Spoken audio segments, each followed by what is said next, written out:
ആശുപത്രിയിലാക്കുന്ന, അവർക്ക് വെള്ളം കൊടുക്കുന്ന, ജീവൻ തിരിച്ചു കൊടുക്കുന്ന ഏത് ഘടകത്തിലും ഏത് ഘട്ടത്തിലും നമ്മളും ആ പ്രവൃത്തി തന്നെ ചെയ്യും. അല്ലാതെ ഞങ്ങളെ വിമർശിച്ചവരായതുകൊണ്ട് ഞങ്ങൾ ഇതുപോലെയുള്ള പ്രവൃത്തിയിലേക്ക് പോകും എന്ന് നമ്മൾ ഒരിക്കലും പറയുന്നില്ല. നമ്മൾ പറയാനും പാടില്ല.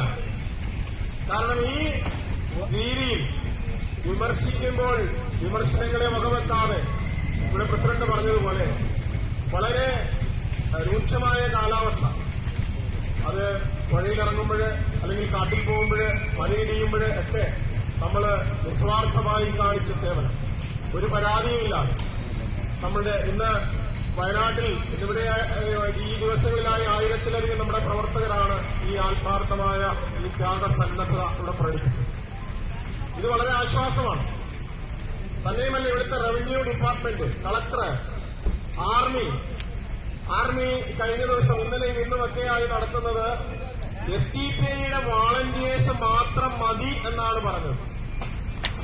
അവിടെ ഒരു സൈനികനോടൊപ്പം അവര് ഡിവിഷനായി തിരിച്ച് 26 ഡിവിഷനിലും അതിലൊരു ഡിവിഷനിൽ ഒരു 2 വാക്കി ടോക്കിയും 2 വണ്ടിയും കൊടുത്ത് ഒരു പട്ടാളക്കാരനെ കൂടെ വിട്ടിട്ട് ഇവരാണ് ഈ പറയുന്ന എല്ലാ പ്രവർത്തനങ്ങളും ചെയ്യുന്നത് ഞങ്ങൾക്ക് വേണ്ടി എന്ന് പറഞ്ഞ് അവരാണ് ചെയ്യുക.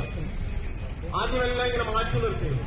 പക്ഷെ അവസാന ഘട്ടം വന്നപ്പോൾ ഇങ്ങനെ വീണ്ടും 100 കണക്കിനാണ് ആളുകൾ അവിടെ ചെന്നപ്പോൾ ഈ പറഞ്ഞിരിക്കുന്ന സംഖ്യയൊന്നുമല്ല എന്നാണ് നമുക്ക് അനുഭവപ്പെടുന്നത്. ഏതാണ്ട് 530 വീടുകൾ പൂർണ്ണമായി നശിച്ചിട്ടുണ്ട്. ഈ എണ്ണം ഇനിയും കൂടാൻ